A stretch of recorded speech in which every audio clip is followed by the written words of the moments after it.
दोस्तों, आप लोगों ने कभी न कभी यह ज़रूर सुना होगा कि प्लास्टिक हमारे एनवायरनमेंट को बहुत ही ज़्यादा गंदा कर रही है। मगर प्लास्टिक के बारे में हमेशा ऐसा नहीं बोला जाता था। अगर हम 1907 की ही बात करें, जब फुल्ली सिंथेटिक प्लास्टिक को पहली बार इंट्रोड्यूस किया गया था न्यूयॉर्क में लियोन ब्रैकलैंड के द्वारा, तब प्लास्टिक दुनिया की कुछ सबसे ग्रेटेस्ट इन्वेंशन में मानी जा रही थी। यह लोगों के बीच आते ही बहुत ही ज़्यादा पॉपुलर भी हुई, जिसकी वजह से प्लास्टिक उन गिने चुने चीज़ों में आने लगी अपने टाइम की, जो लोगों के बीच बहुत ही जल्द पॉपुलर हुई। उन्होंने प्लास्टिक को फ्यूचर मटेरियल भी कहना शुरू कर दिया, जो कि आज के टाइम में टाइटेनियम को माना जाता है, क्योंकि प्लास्टिक बहुत ही ज़्यादा हल्की और मजबूत होती है। इसके साथ साथ इसमें किसी भी चीज़ को रखने से लेकर किसी भी चीज़ को एक जगह से दूसरे जगह ले जाने के काम को बहुत ही ज़्यादा आसान कर दिया था। प्लास्टिक का यूज़ इंडस्ट्री में भी काफ़ी चीज़ें बनाने में की जाने लगी थी। प्लास्टिक कितना ज़्यादा पॉपुलर है, इस बात का अंदाज़ा आप इसी बात से लगा सकते हैं कि हर एक मिनट में लगभग 2 मिलियन से भी ज़्यादा प्लास्टिक का इस्तेमाल किया जाता है।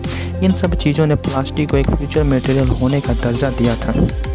मगर आज के टाइम में आखिर प्लास्टिक के साथ ऐसा क्या हुआ जिसने प्लास्टिक को दुनिया के सबसे ख़राब चीज़ों में लाकर खड़ा कर दिया? इन सब चीज़ों की वजह सिर्फ एक ही है कि यह जल्दी एनवायरनमेंट में डिकम्पोज नहीं होता। प्लास्टिक को लगभग 20 से 500 सालों से भी ज़्यादा का वक्त लग जाता है डिकम्पोज होने में। असल में प्लास्टिक सेलुलोज, कोल, नेचुरल गैस, साल्ट और क्रूड ऑयल जैसे चीज़ों से पॉलीमराइजेशन और पोलियो कंडेंसेशन जैसे प्रोसेस से बनती है, जो कि इसे एक सिंथेटिक मटेरियल बना देता है और जिसकी वजह से यह जल्दी डिकम्पोज भी नहीं हो पाता। प्लास्टिक के लंबे वक्त तक हमारे नेचर में रहने का एक और कारण बैक्टीरिया के द्वारा जल्दी डिकम्पोज ना कर पाना भी है।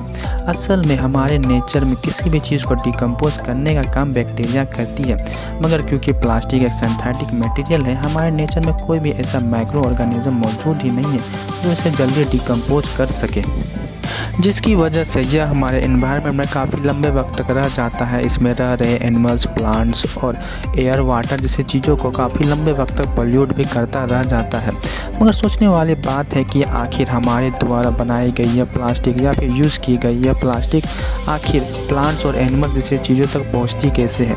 इन सब की वजह कहीं ना कहीं हम ही है। काफ़ी लोग प्लास्टिक का यूज़ करके इसे डस्टबिन या फिर कचड़े की गाड़ी जहाँ से उठा के ले जाती है वहाँ ना फेंक कर जहाँ तहाँ फेंक देती हैं, जिसकी वजह से यह हमारे एनवायरनमेंट में इधर से उधर उड़ते रहते हैं। और हमारी यही गलती आज के टाइम में प्लास्टिक को ना जाने कितनी बड़ी मुसीबत बना दी है हमारे लिए। प्लास्टिक भले ही हमारे नेचर में बहुत ही जल्दी डिकम्पोज नहीं होता, मगर हम प्लास्टिक को रिसाइकल करके इसे कई नई चीज़ें बना सकती हैं। बहुत से कंपनियां ऐसा करती भी हैं, जैसे कि एडिडास समुद्र में फेंक दिए गए प्लास्टिक बोतल्स को जमा करके उसे अपने जूते बनाने में इस्तेमाल करता है और लगभग एक जूता बनाने में वह 11 प्लास्टिक बोतल का इस्तेमाल करते हैं।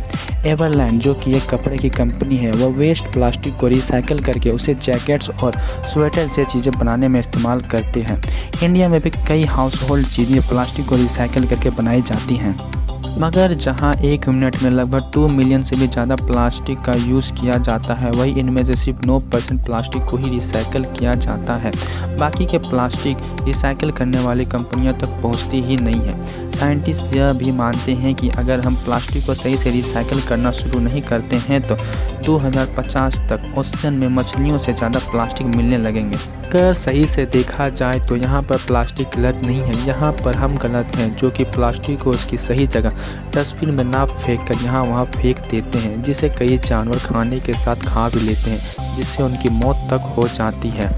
अगर हम सही में प्लास्टिक को डस्टबिन या फिर कूड़ेदान में फेंकने लगे और इसके साथ साथ इसे रिसाइकिल भी करने लगे तो हम नेचर से बहुत हद तक प्लास्टिक के प्रॉब्लम को कम कर सकते हैं।